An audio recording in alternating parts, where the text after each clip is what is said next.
Hello everyone, welcome back to my YouTube channel TET education. So last video में हमने acceleration topic समझा था और उसके बेस पे कुछ न्यूमेरिकल्स डिस्कस किए थे और एक न्यूमेरिकल लास्ट में मैंने आपको प्रैक्टिस के लिए दिया था। अगर आपसे सॉल्व हो गया तो अच्छी बात है और अदरवाइज़ मैं आपको अभी डिस्कस करवा देती हूँ, आप अपना आंसर मैच कर सकते हो। सो हमारा वो क्वेश्चन था, train starting from a railway station and moving with uniform acceleration attains a speed 40 km per hour in 10 minutes. Find its acceleration. इसने बोला है ट्रेन जो है स्टार्ट हुई रेलवे स्टेशन से और फिर यूनिफॉर्म एक्सेलरेशन से मूव करती हुई उसने speed 40 kilometre per hour attain कर ली in 10 minutes. Find its acceleration. So station से चलना स्टार्ट किया उसने, इट मीन्स उसकी इनिशियल स्पीड क्या थी 0 एंड फाइनल क्या हो गई that is 40 kilometre per hour. इसको हम चेंज कर लेंगे मीटर पर सेकंड में। कैसे चेंज करना सिखाया था मैंने, 5/18 से मल्टीप्लाई कर दो जस्ट, मीटर पर सेकंड में आपका रिजल्ट आ जाएगा। कितने टाइम में चेंज हुई है उसकी speed that is 10 minutes. Minute को आप 60 सेकेंड में चेंज करो, 60 से मल्टीप्लाई कर दोगे 600 सेकेंड बन गए। बस इतना आपको करना था। और एक्सेलरेशन का फॉर्मूला हमने क्या डिस्कस किया था, final velocity minus initial velocity upon time taken, मतलब change in velocity upon time taken. तो फाइनल वेलोसिटी कितनी हो गई आपकी, इसको सॉल्व करोगे आप तो आपके पास रिजल्ट आएगा दैट इज़ 100 अपॉन में 9 माइनस इनिशियल वेलोसिटी कितनी है 0 और इसके बटे में क्या आ जाएगा 600 सेकंड। तो इसको पूरे को आपको सॉल्व करना है सिंपल और आपका फाइनल रिजल्ट यहाँ से निकल के आएगा 1/54 मीटर पर सेकंड स्क्वायर। ये आपका आंसर बनेगा। अगर आपका ये आंसर बन रहा है तो सही है, अच्छी बात है, मतलब आपका कॉन्सेप्ट क्लियर है और आपका न्यूमेरिकल ठीक है। तो इस तरीके से ये क्वेश्चन सॉल्व करना था। और नेक्स्ट हम आज की वीडियो में जो जो टॉपिक्स कवर करेंगे वो चलिए देख लेते हैं। सो नेक्स्ट टॉपिक हमारा रहेगा ग्राफिकल रिप्रेजेंटेशन ऑफ मोशन। इसके बारे में हम समझेंगे और उसके बाद हम डिस्टेंस टाइम ग्राफ के बारे में समझेंगे, अलग अलग पोजीशन पे कैसे कैसे डिस्टेंस टाइम ग्राफ बनेगा। ये बहुत ही इंपॉर्टेंट टॉपिक बनता है यहाँ से। तो यहाँ से बहुत से क्वेश्चंस भी निकल के आएंगे जो एग्ज़ाम पॉइंट ऑफ व्यू से बहुत इंपॉर्टेंट होंगे। तो वो सभी मैं आपको आज की वीडियो में डिस्कस कराऊंगी और आप एंड तक ये वीडियो ज़रूर देखें और हो सके तो आप अपने नोट्स खुद बनाइए। जो जो मेन पॉइंट्स मैं आपको बताती जाऊँगी आप वो नोट डाउन करते जाओ और अच्छे से आप अपने नोट्स बनाओ। इसके बाद फिर हम डिस्कस करेंगे velocity time graph and then हम न्यूमेरिकल्स वगैरह जो ग्राफ के बेस पे होते हैं वो सब सॉल्व करेंगे। तो कई बार क्या होता है कि ग्राफ के बेस पे न्यूमेरिकल्स पूछ लेता है एग्जामिनर, तो ये भी बहुत इंपॉर्टेंट टॉपिक है यहाँ से। तो चलिए सबसे पहले हम देख लेते हैं distance time graph. Distance time graph सबसे पहले हम यूनिफॉर्म मोशन के लिए समझ लेते हैं। यूनिफॉर्म मोशन के लिए डिस्टेंस टाइम ग्राफ कैसा बनता है।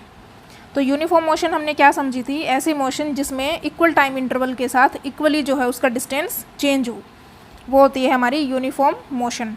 तो अब जैसे ग्राफ में आप देख सकते हो एक्स एक्सिस पे हम हमेशा टाइम को लेके चलेंगे और वाई एक्सिस पे हम हमेशा पोजीशन को लेके चलेंगे। पोजीशन को कई जगह एस से भी रिप्रेजेंट कर देता है या एक्स से भी रिप्रेजेंट कर देता है, वो कोई बड़ा इशू नहीं है। बट आपको ये ध्यान रखना है एक्स एक्सिस पे आपको टाइम को लेके चलना है और वाई एक्सिस पे आपको पोजीशन लेके चलनी है। तो अब आप ग्राफ में जैसे देख सकते हो 1 यूनिट टाइम पे कितना डिस्टेंस कवर किया 10 यूनिट, फिर उसके बाद 2 यूनिट टाइम पे 20 यूनिट डिस्टेंस उसने कवर कर लिया। नेक्स्ट 3 यूनिट टाइम पे 30 यूनिट डिस्टेंस कवर कर लिया। तो जैसा देख पा रहे हो आप ग्राफ में एक एक इंटरवल, सपोज हम टाइम को मिनट में ले लेते हैं, चलो इसने लिखा भी हुआ है भी, 1 मिनट में उसने कितना डिस्टेंस कवर किया 10 मीटर। फिर उसने नेक्स्ट 1 मिनट में 10 मीटर कवर किया, नेक्स्ट 1 मिनट में 10 मीटर कवर किया। तो यूनिफॉर्मली तो मूव कर रहा है वो ऑब्जेक्ट। तो इस तरीके से ये उसका यूनिफॉर्म मोशन का ग्राफ बनेगा। और ग्राफ का फाइनल रिजल्ट पूछ लेता है एग्जामिनर, वो कैसा बनेगा हमारा, स्ट्रेट लाइन निकल के आएगी। यूनिफॉर्म मोशन के लिए स्ट्रेट लाइन बनेगी पोजीशन टाइम ग्राफ। यहाँ से बहुत से क्वेश्चंस बनेंगे, छोटे छोटे पॉइंट्स भी बहुत से बनेंगे, आप ध्यान से समझते जाओ। नेक्स्ट अब हम देखते हैं जो इस पोजीशन टाइम ग्राफ की स्लोप होती है वो हमें क्या बताती है। इसकी स्लोप हमें बताती है वेलोसिटी या स्पीड। जो पोजीशन टाइम ग्राफ की स्लोप होगी वो हमें क्या बताएगी, वेलोसिटी या स्पीड। और जितनी ज़्यादा स्लोप होगी उतनी ज़्यादा उसकी स्पीड होगी। ये पॉइंट्स सारे बहुत ही इम्पोर्टेंट हैं एग्ज़ाम पॉइंट ऑफ व्यू से, और एक तरीके से ये शॉर्ट ट्रिक्स की तरह काम करेंगे ये पॉइंट्स आपकी। तो इनको आप अच्छे से नोट डाउन कर लीजिए अगर आप टीजीटी साइंस के लिए तैयारी कर रही हैं तो जो स्लोप होती है डिस्टेंस टाइम ग्राफ की, वो हमें वेलोसिटी या स्पीड बताती है, और जितनी ज़्यादा स्लोप होगी उतनी ज़्यादा स्पीड देखने को मिलेगी। स्लोप से क्या मतलब है हमारा, जैसे इस पिक्चर में आप देख सकते हो पोजीशन टाइम ग्राफ दिया हुआ है हमें ए और बी, दो ऑब्जेक्ट का। तो ए ऑब्जेक्ट की स्लोप तो ये है और बी ऑब्जेक्ट की स्लोप ये बन रही है। तो किसकी ज़्यादा स्लोप नज़र आ रही है हमें, झुकाव किसका ज़्यादा है, ए का ही तो ज़्यादा है। इट मीन्स किसकी स्पीड ज़्यादा होगी यहाँ पे, ए ऑब्जेक्ट की स्पीड यहाँ पे ज़्यादा होगी। क्वेश्चन यहाँ से ऐसे बनता है, हमें ये ग्राफ दे देगा सिंपल, हमें ये ग्राफ दे देगा एग्जामिनर और पूछेगा इसमें से ए और बी में से किसकी स्पीड या वेलोसिटी जो भी है वो ज़्यादा होगी। तो आप सबसे पहले स्लोप चेक कर लो फटाफट, ए और बी में से किसकी स्लोप ज़्यादा है उसी की वेलोसिटी ज़्यादा होगी। तो ए की स्लोप हमें ज़्यादा नज़र आ रही है तो इसकी स्पीड क्या होगी, ज़्यादा होगी। स्पीड वेलोसिटी कुछ भी कह सकता है वो, यहाँ पे कोई दिक्कत नहीं है इसमें। तो ए की स्पीड ज़्यादा होगी देन बी, क्योंकि बी की स्लोप कम है। अगर आपको इससे भी नहीं समझ आ रहा तो नेक्स्ट पॉइंट जो हमारा है वो ये कह रहा है कि एक्स एक्सिस के साथ इस स्लोप ने जो एंगल बनाया है, जो स्लोप एक्स एक्सिस के साथ एंगल ज़्यादा बनाएगी उसकी स्पीड ज़्यादा होगी। एंगल से कैसे समझ सकते हैं हम, ये एक्स एक्सिस के साथ हमें एंगल लेना है, इसका ऐसे मेज़र करेंगे हम एंगल। तो इसका ये इतना सा एंगल बन रहा है बी ऑब्जेक्ट का, और ए ऑब्जेक्ट का कितना एंगल बन रहा है, इसका ज़्यादा एंगल बन रहा है, ज़्यादा बड़ा एंगल बन रहा है ना ए ऑब्जेक्ट का। इट मीन्स टाइम एक्सिस मतलब एक्स एक्सिस के साथ स्लोप का जितना बड़ा एंगल बनेगा उतनी ज़्यादा उसकी स्पीड होगी। ऐसे भी आप इसको चेक कर सकते हो। तो ये मेन पॉइंट्स हैं जो फटाफट आपकी न्यूमेरिकल्स सॉल्व करने में हेल्प करेंगे। नेक्स्ट न्यूमेरिकल मैंने इसी पर डाला हुआ है, चलिए देखते हैं। आप इसको सॉल्व करो फटाफट, आंसर बताओ मुझे कमेंट सेक्शन में।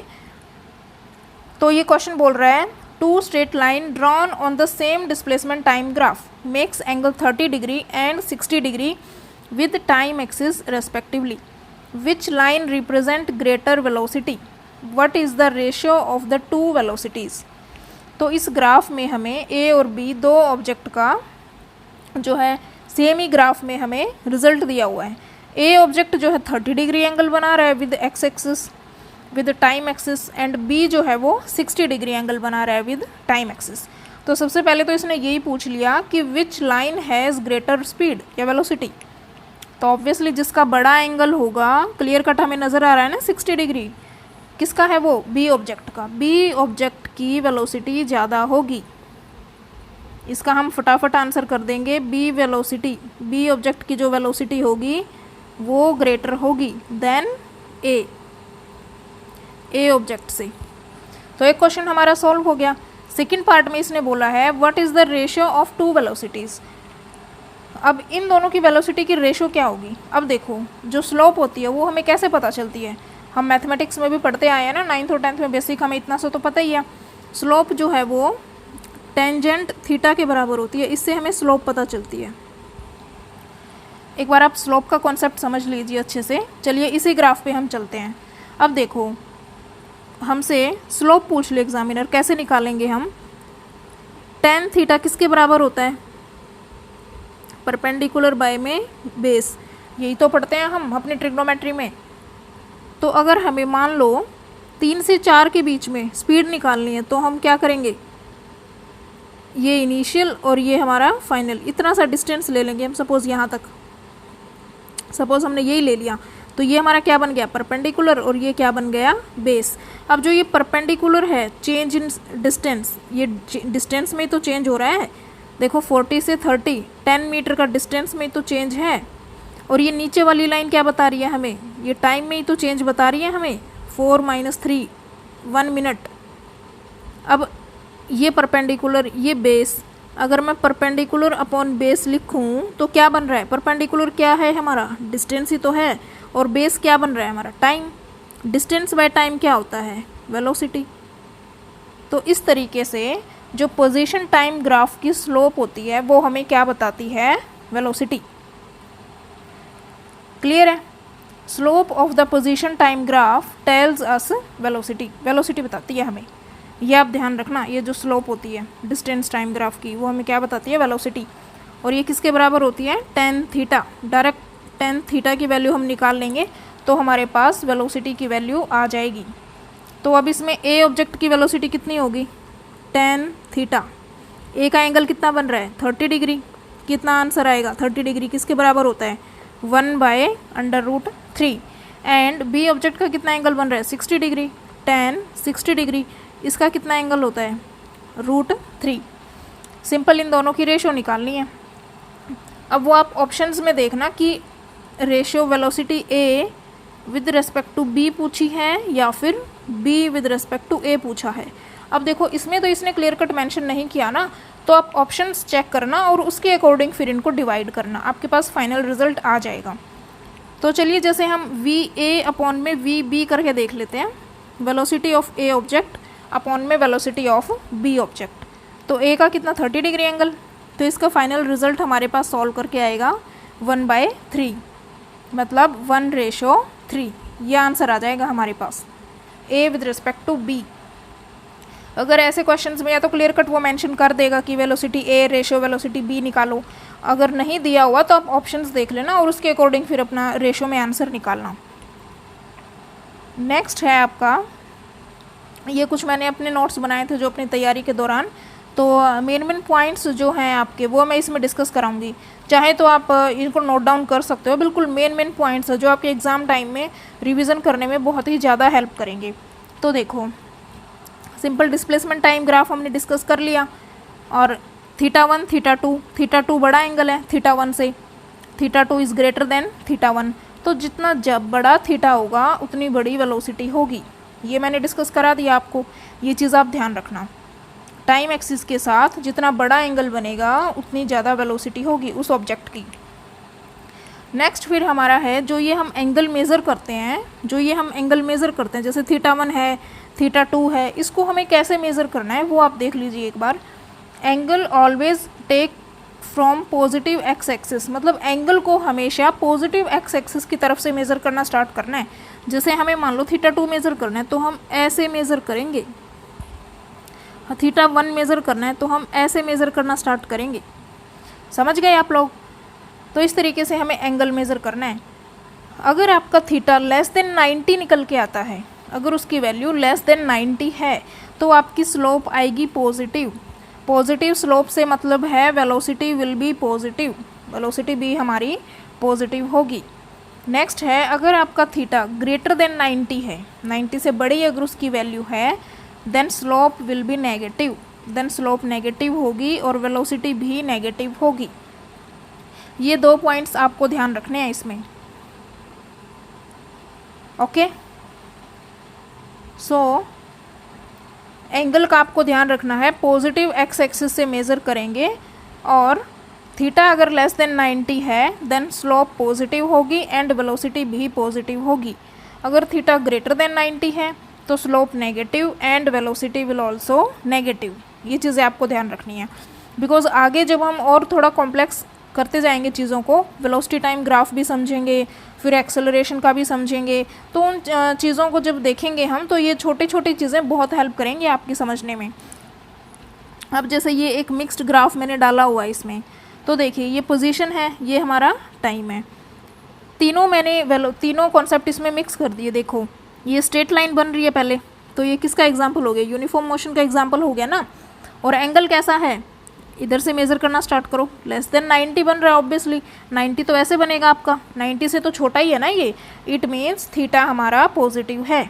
अगर थीटा पॉजिटिव है तो वेलोसिटी भी कैसी है हमारी, पॉजिटिव है, बढ़ रही है ना वेलोसिटी, देखो बढ़ रही है वेलोसिटी। उसके बाद फिर ये प्लेन लाइन आ गई, बिल्कुल पैरेलल आ गई टाइम एक्सिस के, इट मीन्स डिस्टेंस यहाँ पे क्या है, सेम है, और टाइम बढ़ रहा है, टाइम तो बढ़ेगा ही, टाइम तो रुकेगा नहीं, बट हमारा डिस्टेंस क्या है, कांस्टेंट है। इट मीन्स वो ऑब्जेक्ट किस पे आ गया, रेस्ट पे आ गया। इस टाइम के दौरान ऑब्जेक्ट हमारा रेस्ट पे आ गया, इसके बाद फिर इसकी वेलोसिटी कम होने लग गई, और फिर ये फाइनली डिस्टेंस इसका कम होता गया, या एक तरीके से आप कह सकते हो कि डी एक्सेलरेट हो गई ये। अब देखो इसका एंगल, देखो अब आप ध्यान से समझो, ये टाइम एक्सिस है और ये स्लोप ऐसे है हमारी। अगर आपको स्लोप डायरेक्ट देख के समझ नहीं आता पॉजिटिव नेगेटिव का, तो आप एंगल का कॉन्सेप्ट उठा लो ना। पॉजिटिव एक्स एक्सिस से एंगल को मेजर करना शुरू करो, ऐसे चले और ऐसे आ गए। पॉजिटिव एक्स एक्सिस तो इधर ही होगा ना, हम सबको पता है ये बातें। और इधर मूव करना शुरू कर दो एंटी क्लॉकवाइज। तो थीटा 90 तो देखो यहाँ बनता है, बट ये 90 से ज़्यादा हो गया। 90 से ज़्यादा हो गया तो थीटा क्या होगा, 90 से ज़्यादा हो गया तो स्लोप कैसे बनेगी, यहाँ पे नेगेटिव स्लोप बनेगी। और वेलोसिटी भी कैसी बनेगी, नेगेटिव। वेलोसिटी भी हमारी यहाँ पे नेगेटिव बनेगी। नेगेटिव से क्या मतलब है कि उसकी वेलोसिटी डिक्रीज़ हो रही है। डिक्रीज़ हो रही है तो डिस्टेंस भी तो देखो टाइम के साथ कम होता जा रहा है ना, और फाइनली इसका डिस्टेंस फाइनली ये 0 पे आ गया। तो इस तरीके से ये मतलब होता है थीटा का, स्लोप का, इन पोजीशन टाइम ग्राफ। नेक्स्ट अब आपका है नॉन यूनिफॉर्म मोशन में जो है आपका ग्राफ स्ट्रेट लाइन में हमें नज़र नहीं आएगा, ये आपको ध्यान रखना है। नॉन यूनिफॉर्म मोशन में आपका स्ट्रेट लाइन में ग्राफ नहीं होगा, वो कुछ आपका जो है इस तरीके से ग्राफ देखने को मिलेगा आपको। नॉन यूनिफॉर्मली जो है ऑब्जेक्ट मूव करेगा जब, क्योंकि वो इक्वल टाइम इंटरवल में आपका इक्वल डिस्टेंस तो कवर करेगा नहीं ना। जैसे आप इस ग्राफ से भी देख सकते हो, जैसे देखो 2 से 4 सेकंड के दौरान कुछ इतना डिस्टेंस और फिर इतना अप्रॉक्सीमेट, चलो 4 मान लेते हैं इसको, 4 मीटर कवर किया इसने। नेक्स्ट फिर 2 सेकंड में यहाँ से 10 के अप्रॉक्सीमेट पहुँच गया, 5 के अप्रॉक्सीमेट 5 मीटर डिस्टेंस कवर किया। तो इस तरीके से नेक्स्ट आप देखो, जैसे नेक्स्ट 2 सेकंड में जैसे 8 से 10 के बीच में, 8 के कोरस्पॉन्डिंग डिस्टेंस कितना है, 15 से थोड़ा सा ज़्यादा है, 16 मान लो। और 10 के कोरस्पॉन्डिंग डिस्टेंस कितना है, 25 पे पहुंच गया। तो इन दोनों के बीच में काफ़ी ज़्यादा गैप हो गया ना। तो वही 2 सेकंड में वो जो है अनइक्वली डिस्टेंस कवर कर रहा है ऑब्जेक्ट। तो इस तरीके से ये नॉन यूनिफॉर्म मोशन का एग्जाम्पल हो गया हमारा। तो नॉन यूनिफॉर्म मोशन में हमें स्ट्रेट लाइन देखने को नहीं मिलेगी। तो इस तरीके से हमारा ये नॉन यूनिफॉर्म मोशन का ग्राफ देखने को मिलेगा हमें। नेक्स्ट अब चलिए कुछ बेसिक क्वेश्चंस बनते हैं हमारे पोजीशन टाइम ग्राफ पे, वो डिस्कस कर लेते हैं। कई बार क्या होता है, ऑप्शंस हमें दे देगा और क्वेश्चन ऐसे बना देगा एग्जामिनर कि अगर ऑब्जेक्ट रेस्ट पे है या स्टेशनरी है तो जो है पोजीशन टाइम ग्राफ उसका कैसा बनेगा। 4 ऑप्शन दे देगा वो हमें एग्जामिनर, तो हमें एक ऑप्शन चूज़ करना होगा उसमें से जो है उस कंडीशन में कौन सा ग्राफ बनेगा उस ऑब्जेक्ट के लिए। इसने बोला है ऑब्जेक्ट रेस्ट पे है और उसका पोजीशन टाइम ग्राफ आप बनाओ, कैसा बनेगा। तो देखो ऑब्जेक्ट रेस्ट पे है इनिशियली, इट मीन्स ये हमारा टाइम एक्सिस और ये हमारा पोजीशन एक्सिस। ऑब्जेक्ट रेस्ट पे इट मीन्स चलो कहीं पे भी मान लेते हैं उसको, ओरिजिन से वो कुछ दूरी पे खड़ा था ऑलरेडी ऑब्जेक्ट, तो ये उसकी डिस्टेंस हो गई, दैट इज़ x0। और वो डिस्टेंस क्या है उसकी, कांस्टेंट है हर एक पॉइंट ऑफ टाइम पे। जैसे मान लो इस टाइम पे इसकी पोजीशन ये है, x0 ही तो है। नेक्स्ट टाइम पे फिर इसकी पोजीशन सेम ही है, नेक्स्ट फिर और टाइम बढ़ा उसकी पोजीशन सेम ही है। इट मीन्स हर एक पॉइंट ऑफ टाइम पे उसकी पोजीशन सेम है, चेंज नहीं हो रही। तो इस तरीके से ये ग्राफ बनेगा ऑब्जेक्ट का। जब ऑब्जेक्ट रेस्ट पे है तो जो स्ट्रेट लाइन बनेगी वो that will be parallel to the time axis. इस फॉर्मेट में भी एग्जामिनर क्वेश्चन बना सकता है, जो स्ट्रेट लाइन होगी वो किसके पैरेलल होगी, वो टाइम एक्सिस के पैरेलल देखने को मिलेगी हमें। टाइम एक्सिस यही तो है आपका, और जो स्ट्रेट लाइन है ये इसी के पैरेलल बन रही है। तो इस तरीके से इसका इस तरह का ग्राफ बनेगा, position time graph, when object is at rest. Next आपका है if an object is in uniform motion along a straight line starting from the origin. अगर ऑब्जेक्ट ओरिजिन से स्टार्ट हुआ और यूनिफॉर्म मोशन में मूव कर रहा है तो पोजीशन टाइम ग्राफ कैसा बनेगा। अभी अभी हमने डिस्कस किया ना, सिंपल स्ट्रेट लाइन बनेगा, इसी को तो डिस्कस किया है हमने अभी। और इसकी स्लोप हमें क्या बताएगी, वेलोसिटी। डिस्टेंस टाइम ग्राफ की स्लोप हमें क्या बताएगी, वेलोसिटी।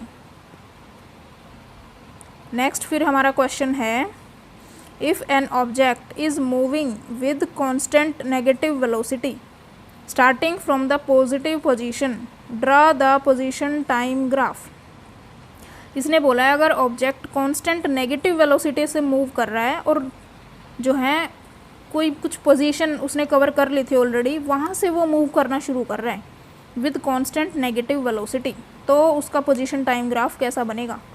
या फिर हम इसको ऐसे भी समझ सकते हैं, मान लो कई बार जैसे हम प्रैक्टिकली एग्जांपल में बताती हूँ आपको, जैसे कई बार गाड़ी थोड़ी सी आगे निकल गई, फिर हमें वो बैक लेनी पड़ती है ना, तो थोड़ी सी आगे निकल गई, इट मीन्स ऑलरेडी उसने कुछ ना कुछ डिस्टेंस कवर कर लिया, पॉजिटिव डिस्टेंस कवर कर लिया, तो उसको वापस आना पड़ेगा, बैक गियर लगाना पड़ेगा। तो वेलोसिटी कैसी होगी, नेगेटिव में ही तो आएगी। तो उसी तरह का ये कुछ एग्जाम्पल पूछा है इसने। तो इसका पोजीशन टाइम ग्राफ बताना है हमें, कैसा बनेगा। तो देखो इसने ऑलरेडी कुछ ना कुछ पोजीशन कवर कर रखी है ना, तो हम ये मान लेते हैं कि ऑलरेडी ये यहाँ पे पहुँच गया था ऑब्जेक्ट। अब इसने कांस्टेंट नेगेटिव वेलोसिटी के साथ मूव करना स्टार्ट कर दिया। कांस्टेंट है ना वेलोसिटी, कांस्टेंट वेलोसिटी है, इट मीन्स इसकी हर पॉइंट ऑफ टाइम पे स्लोप क्या रहेगी, कांस्टेंट रहनी चाहिए। स्लोप तभी तो कांस्टेंट रहेगी जब आप स्ट्रेट लाइन लेके आओगे। तो इसका ग्राफ इस तरीके से बनेगा, स्ट्रेट लाइन नेगेटिव में बनेगी। अब देखो नेगेटिव वेलोसिटी का कॉन्सेप्ट मैंने अभी अभी आपको डिस्कस करवाया था ना, इसकी स्लोप आप देखो, चेक करो, पॉजिटिव एक्सिस टाइम एक्सिस के साथ पॉजिटिवली इधर चलेंगे, ये थीटा बन गया हमारा। कितना नज़र आ रहा है, 90 से तो ज़्यादा ही है। अगर थीटा 90 से ज़्यादा था तो मैंने आपको क्या बताया था, वेलोसिटी कैसी होगी, velocity will be negative and slope will also be negative. Slope negative होगी देन वेलोसिटी नेगेटिव होगी। तो इस तरीके से इसका ग्राफ हमें ऐसा देखने को मिलेगा, पोजीशन टाइम ग्राफ का, when object moving with constant negative velocity. और कहाँ से चलना स्टार्ट किया, फ्रॉम पॉजिटिव पोजीशन। ऑलरेडी वो किसी पॉजिटिव पोजीशन पे था, वहाँ से उसने चलना स्टार्ट किया। तो इस तरीके से इसका ग्राफ बनेगा। आई होप आपको ये समझ आ रहे होंगे। स्टिल आपको कोई डाउट रहता है देन आप कमेंट सेक्शन में पूछ सकते हो, अदरवाइज़ आप टेलीग्राम ग्रुप पे भी जुड़ सकते हो, वहाँ पे भी जो है हम डाउट्स सॉल्व कर सकते हैं, और उसका लिंक मैंने नीचे डिस्क्रिप्शन बॉक्स में दिया हुआ है। नेक्स्ट क्वेश्चन हमारा है, दैट इज़ मोस्ट इम्पोर्टेंट, आप खुद ही बताना मुझे। Can the straight line parallel to position axis in position time graph. क्या कोई स्ट्रेट लाइन पोजीशन एक्सिस के पैरेलल हो सकती है पोजीशन टाइम ग्राफ में। सबसे पहले तो इसको ग्राफिकली रिप्रेजेंट करो। इसको ग्राफिकली कैसे रिप्रेजेंट करेंगे मैं आपको चलिए बता देती हूँ। ये सपोज पोजीशन है और ये हमारा टाइम एक्सिस है और ये पोजीशन है इस एक्सिस पे। इसने बोला है can a straight line parallel to position axis. Position axis के पैरेलल बनानी है कोई स्ट्रेट लाइन, सपोज हमने यहाँ पे बना दी, तो ये लाइन इस पोजीशन एक्सिस के पैरेलल है। क्या ऐसा पॉसिबल है, पूछो आप अपने आप से। ग्राफ तो हम सबको आप पढ़ना आता है ना, तो क्या ऐसा पॉसिबल हो सकता है, बताओ आप। स्ट्रेट लाइन पोजीशन एक्सिस के पैरेलल कभी हो सकती है, अगर हो सकती है तो आप मुझे इसका एग्जाम्पल कमेंट सेक्शन में बताएं। वेल ऐसा कभी भी नहीं होगा, ऐसा केस पॉसिबल ही नहीं है। आप खुद देखो, टाइम क्या कभी रुक सकता है, पॉइंट ऑफ टाइम सेम कर दिया ना हमने, यहाँ पे डिस्टेंस बढ़ रहा है और टाइम सेम कर दिया हमने, टाइम तो रुकता ही नहीं है, टाइम तो किसी के लिए नहीं रुकता। और इसने डिस्टेंस जो है ये पोजीशन ऑब्जेक्ट की बढ़ाता जा रहा है, टाइम सेम है, तो ऐसा कभी भी पॉसिबल नहीं होगा। इट मीन्स यहाँ पे इसने वेलोसिटी को इनफाइनाइट कर दिया, that will never be possible. तो ये क्वेश्चन भी आप ध्यान रखना, दैट इज़ मोस्ट इम्पोर्टेंट। तो इस तरीके से आज की वीडियो में हम इतना ही रखते हैं, सिंपल पोजीशन टाइम ग्राफ। ये वीडियो आप अच्छे से देखो, अगर आपको नहीं समझ आ रहा देन आप दोबारा इसको देखो, क्योंकि बहुत से छोटे छोटे पॉइंट्स हैं इसमें, जो आगे जो कॉम्प्लेक्स चीज़ें हम स्टडी करेंगे उसमें ये छोटी छोटी चीज़ें आपकी बहुत हेल्प करेंगे। तो उम्मीद करती हूँ आपको कुछ ना कुछ समझ आया होगा। अगर 100% नहीं समझ आया होगा तो थोड़ा बहुत तो आपको समझ आया होगा, बट ये चीज़ें आपको धीरे धीरे समझ आ जाएंगी, इतने टफ नहीं है फिज़िक्स। तो आज की वीडियो में हम सिर्फ डिस्टेंस टाइम ग्राफ ही रखते हैं ताकि आपको ज़्यादा कन्फ्यूज़न ना हो। तो आप इसको अच्छे से समझो, इसको अच्छे से करो, और जो है NCERT की बुक्स को रीड करो। और नेक्स्ट वीडियो में फिर हम वेलोसिटी टाइम ग्राफ के बारे में डिस्कस करेंगे, और ऐसे ही जो मोस्ट इंपॉर्टेंट पॉइंट्स हैं वो सब मैं आपको डिस्कस कराऊंगी। So hope you guys like this video, then do like, share and subscribe my channel, and मिलते हैं नेक्स्ट वीडियो में। Till then keep learning and bye bye, take care.